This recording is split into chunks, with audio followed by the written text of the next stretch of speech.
Quand je dénonce le sunnisme, ceux qui y sont opposés attestent de la véracité de mes propos. Quand je dénonce le coranisme, ceux qui y sont opposés attestent de la véracité de mes propos. Quand je dénonce le chiisme,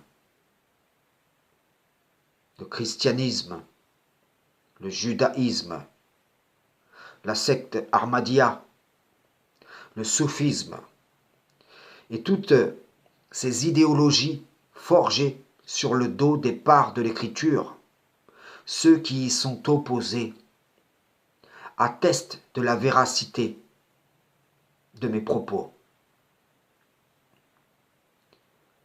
Mais qui, parmi eux, prend le temps, a la sincérité de se regarder lui-même, d'éprouver sa propre religion. Car je vous le dis, ces idéologies sont des religions en dehors de la religion pure. Ces idéologies sont des appels de diable.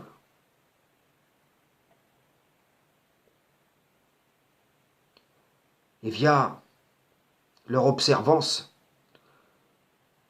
vous leur êtes soumis.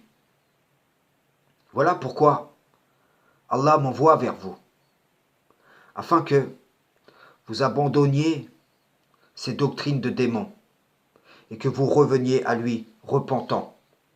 Inch'Allah. Sourate 46, verset 28. Pourquoi donc ne les secourent pas ceux qu'ils avaient pris en dehors de Dieu comme divinité pour soi-disant les rapprocher de lui? Ceux-ci, au contraire, les abandonnèrent. Telle est leur imposture. Et voilà ce qu'ils inventaient comme mensonge. Sourate 3, verset 80. Et il ne vous ordonnera pas de prendre les anges et les prophètes comme seigneurs. Vous ordonnerait-il la dénégation après que vous soyez soumis? Sourate 9, verset 31. Ils ont pris leurs savants et leurs moines, ainsi que le Messie fils de Mariam, comme seigneur en dehors d'Allah. Alors qu'on ne leur a commandé que d'adorer un Dieu unique, pas de divinité à part lui, gloire à lui, au-dessus de ce qui lui associe. Sourate 10, verset 18. Ils adorent, au lieu de Dieu, ce qui peut ni leur nuire, ni leur profiter, et disent, ceux-ci sont nos intercesseurs auprès de Dieu. Dit, informerez-vous Dieu de ce qu'il ne connaît pas dans les cieux et sur la terre? Pureté à lui, il est très élevé au-dessus de ce qui lui associe. Sourate 18, verset 102. Ceux qui ont mécru, comptent-ils donc pouvoir prendre pour alliés mes serviteurs en dehors de moi? Nous avons préparé l'enfer comme résidence pour les mécréants. On vous a dit que si vous obéissiez à Mohammed et aux pieux prédécesseurs via la tradition qui leur est imputée, vous serez certes sur la bonne voie, et que cela aura pour conséquence de vous rapprocher d'Allah. Qui vous a promis cela? Et par quels moyens? Qui relaie cette promesse de génération en génération, et pour quel but? Ne voyez-vous pas que vous avez franchi les limites? Beaucoup de vos ancêtres n'ont en fait pas raisonné, et vous voilà courant sur leurs traces, vous dirigeant vers un feu assuré. Alors d'accord, un messager n'est envoyé que pour être obéi de par la grâce d'Allah, et donc le principe de ne suivre que le Coran au temps du prophète aurait été une erreur. Mais à partir du moment où il n'est plus parmi nous, pour exercer cette autorité, c'est de suivre autre chose que le Coran qui devient une erreur. Comprenez-moi bien, je ne fais nullement la promotion du coranisme. Je le condamne, tout comme ces idéologies appuyées sur la tradition humaine. Je suis un avertisseur envoyé vers vous, mais vous ne prêtez pas attention à mon appel. Je vois que vous avez tout un tas de seigneurs en dehors d'Allah, des seigneurs qui ne peuvent ni vous nuire, ni vous profiter, des seigneurs en lesquels vous vous confiez, qui vous empêchent de faire ce qui vous a été ordonné, des êtres créés qui ne sont maîtres ni de la vie, ni de la mort, ni du jour de la résurrection.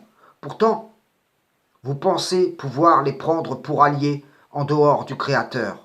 Vous dites, voici nos intercesseurs auprès de lui.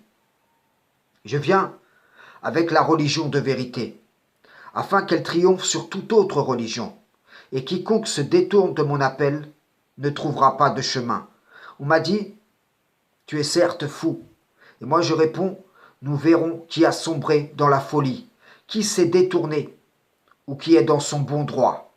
Voyez que les rejeteurs des messagers ont rejoint les rangs de l'armée des coalisés, de sorte qu'ils sont devenus du nombre des légions d'Iblis le banni.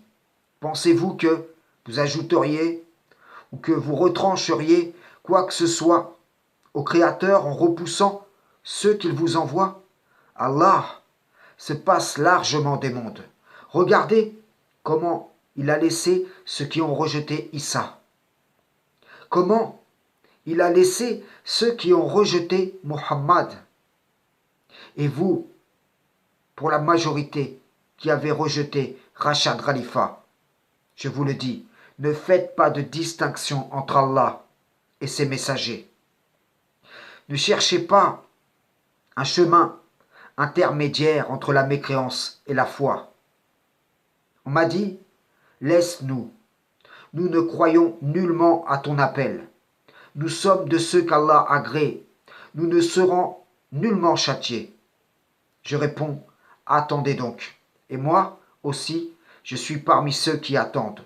Nous verrons qui a les meilleurs soutiens et le puissant secours. Frères et sœurs en islam, salam, shalom.